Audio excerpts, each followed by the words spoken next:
Манап Қабдиев тиісті нұсқауларды жеткізді. Бірінші раунд. Жанбол Қанатбайұлы, Мұхаммадин Шамолов арасындағы жекпе-жек. Адай мен Торнадоның кездесуі. Бұл тек найза 71-де Қостанай қаласы, Қостанай мұз аренасы. Айқас басталды. Жергілікті жауынгер Қанатбайұлы 8 бұрыштың ортасын иемдену арқылы өзінің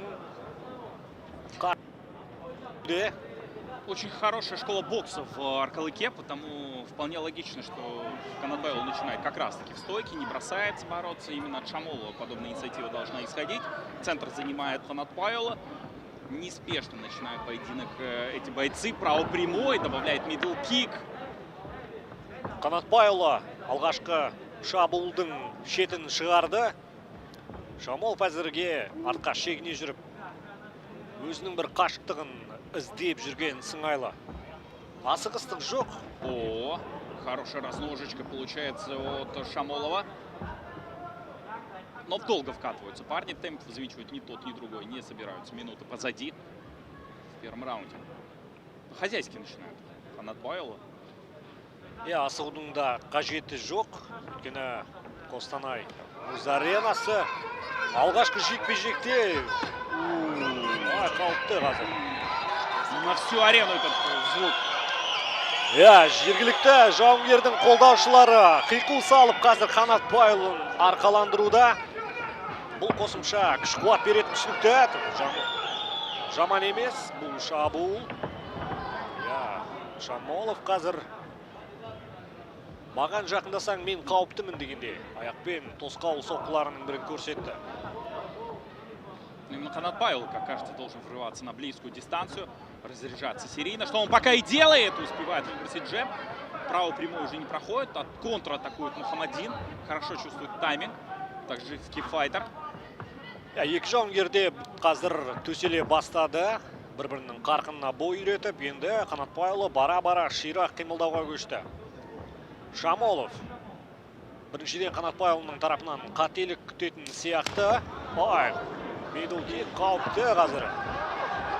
Қанатбайұлы артқа шегіне бара. Мынандай соққыны көргенде көрмегенде арманда. Кеткен есені қайтаратын сәт келді Қанатбайұлы. Шабуылда ширататыны түсінікті мынандай жанкердің қолдауымен.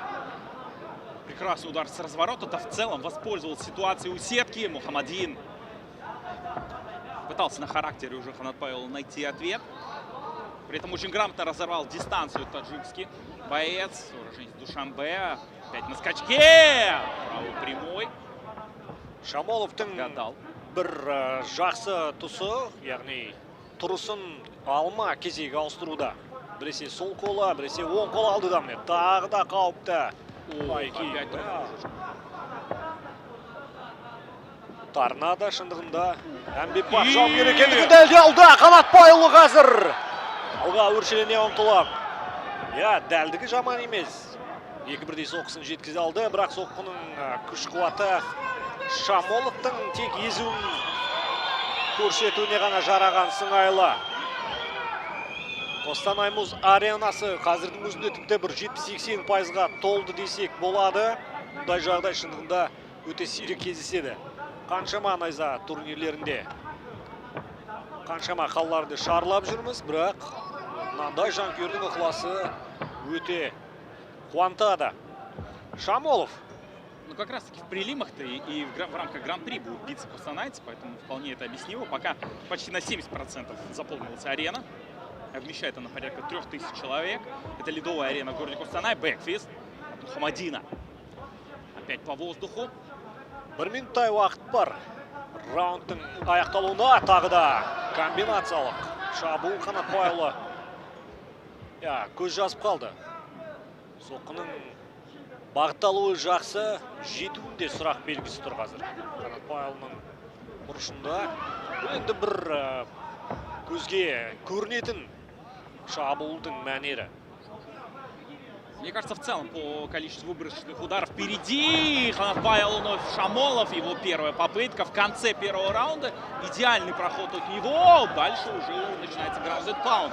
Проходит сквозь оборону. может найти момент для удара отсюда. Ну и посыпались они в конце концов. Пытается помогать Ханатбаев. Отвел на некоторое время угрозу, но после этого вновь локти летят уже. Шамоловтың бір екі-үш ауыр соққысы нысанасына дәл жетті. Және раунд соңындағы тейкдаун осы бір ширақтық. Бұл раундтағы басымдықты тәжікстандық жауынгердің пайдасына байлап беруде бек мүмкін. Сондықтан осындай сұрақ белгісін қалдырмау мақсатында да қазір Қанатбайұлына жоспарын жақсылап тұрып бір ширатып, күрделі өзгерістер жасауға қажет. Тәжікстандық жауынгердің аяқпен жасайтын соққылары шындығында ерекше көзге түсуде бірінші раунд барысында. Чрезвычайно пластичный, достаточно ловкий для вот такой антропометрии Шамолов Мухаммадин. Ну и самое главное, грамотно выполняет указания своего угла.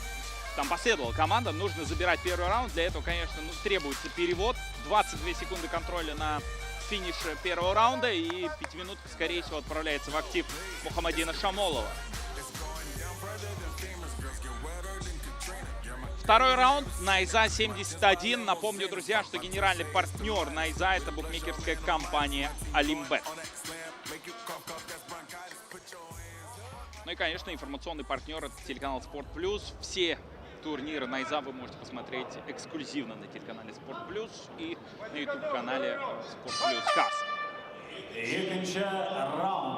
Жамбол Қанатбайұлы против Мухаммадина Шамолова. Начинает активно уроженец Аркалыка. По-моему, все-таки сократил дистанцию. На руках он опасен, безусловно. Динамит в руках присутствует. Разряжается постоянно серийно. Фронт-кик. Қанатбайұлы үшін қазір бірінші раундтың соңында тәжікстандық жауынгердің иемденген басымдығын қайтадан өз тарапына қарай аударып, біршама төрешілердің алдында да өзінің сенімділігі үшін де қазір басқаша шабуылдау әдісіне көшу абзал. Шамолов тағы да бір аяқпен бағытталған шабуылын жасап көрді. Қашықтықты өлшеу, тайминг мәселесінде енді екі жаққа да аса бір сұрақ жоқ, бірақ қандай қауіпті міне Шамолов. Нағыз бір әмбебап жауынгер екендігін паш ете алуда. Қанатбайұлын қолдауға көшті. Қазір тейкдаун бар. Енді қарсыластың құрсауында, қолтығында қалып кеткен мойнын шығарып, әрі қарай кеуде тұсына қоныстану қажет барынша. Оу, жекпе-жек аяқталды осымен. Өзі барып, Қанатбайұлы өзі барып қақпанға түскен сәт. Шындығында тәжікстандық жауынгер тапқырлық танытты жаңағы тұста. Он сам инициировал этот перевод. И Ханатбаев угодил в эту ловушку. Попался на Дарс. И первый бой на нашем турнире завершается досрочно приемом. Побеждает Мухаммадин Шамолов. Показал, что способен быть опасен он и снизу. Нартәуекел әрекет жасады, міне тейкдаунды орындады. Бірақ осы тұста тәжікстандық жауынгер мына бір әдісті тамаша орындады. Айтар жоқ, енді екі жауынгердің де болашағы әлі де алда деп білеміз. Аяқ алыстары өте жақсы.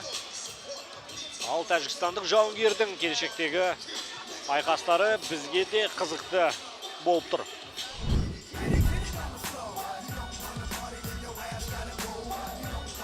Друзья, напомню, что Gorilla Energy — это не просто энергетический напиток, это источник силы и энергии для наших участников и зрителей.